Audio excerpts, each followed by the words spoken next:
G'day punters, welcome to Agus Water. Video's not about it though, it's all about fuel rail pressures. Hope you enjoy what follows.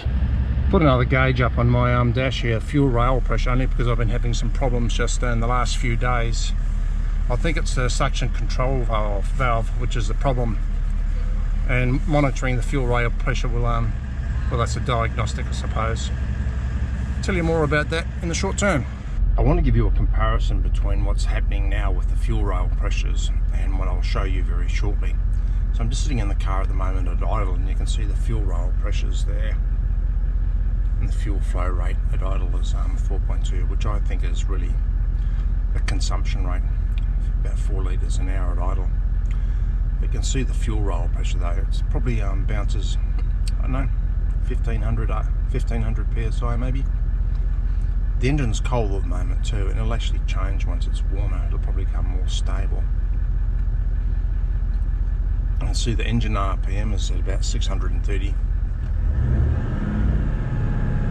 Just taking the engine up to about 2000 RPM, and see the fuel rate's gone up to, fuel pressure's gone up to about 9000 psi. Again, the fluctuation in the pressure isn't that much. So I'm going to take you to some video I took just recently. In this part of the video you'll see two pictures. The first picture is travelling along the highway. We're towing our caravan at the same time, and it shows a fuel rail pressure which is probably fairly average I suppose.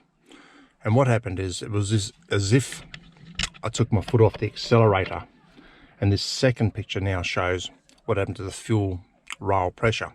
You can see it's below 5000 psi, and the fuel flow rate showed 0, which is what I'd expect if I took my foot off the accelerator, but I hadn't.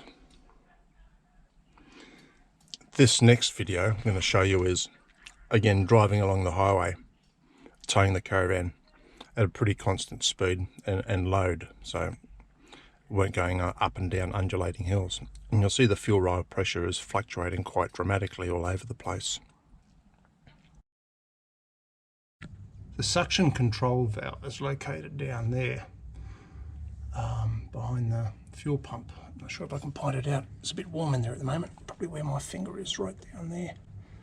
I'll zoom in on it anyhow in editing.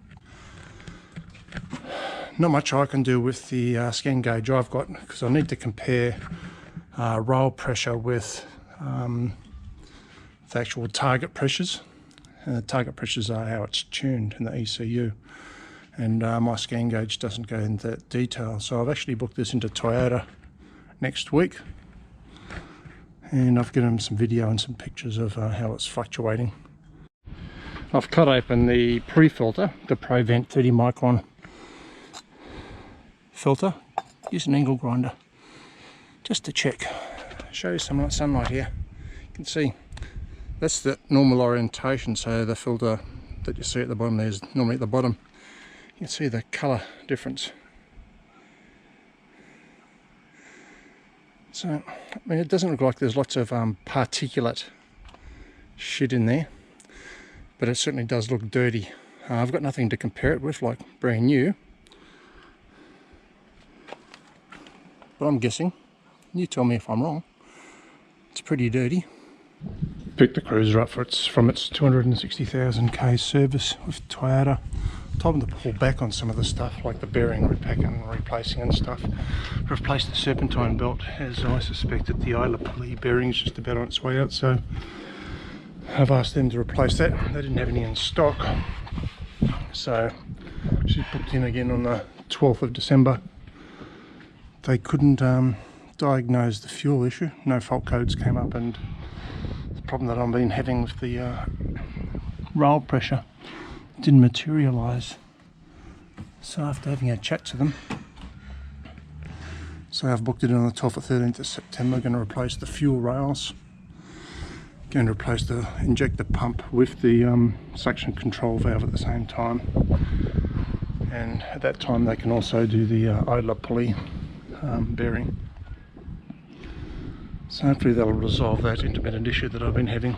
Expensive fix, yeah, but we're at 270,000 k's, no, 260,000 k's now, so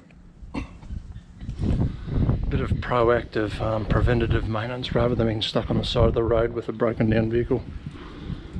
And plans for the future anyhow were to do the injectors probably next year after doing a compression test and cleaning up the intake.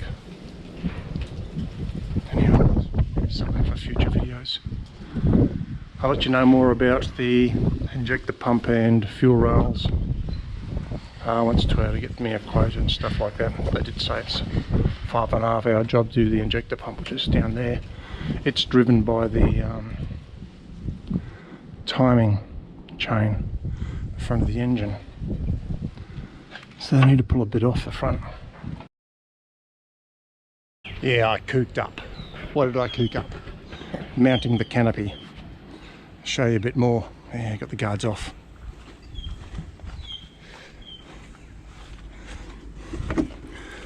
When I installed the canopy this last time, I mounted the front mounting bolts in that top hole on the bracket. That bolt should have been through that hole.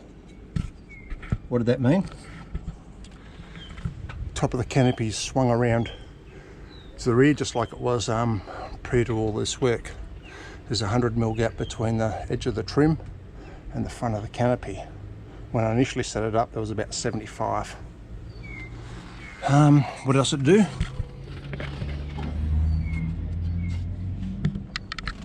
Yeah, you saw it. There's a gap in that second mounting bracket, and when I installed it, as I say, I put that one in first and I put the rear ones in next. And I looked at it and I went, bugger me, something must have happened when it was welded up. So I stuck some shims in. And I was sitting around the other day at home looking at it and I said, there's something wrong. And I measured it all up and I went, let's have a closer look. And I went, bugger me. So what am I going to do?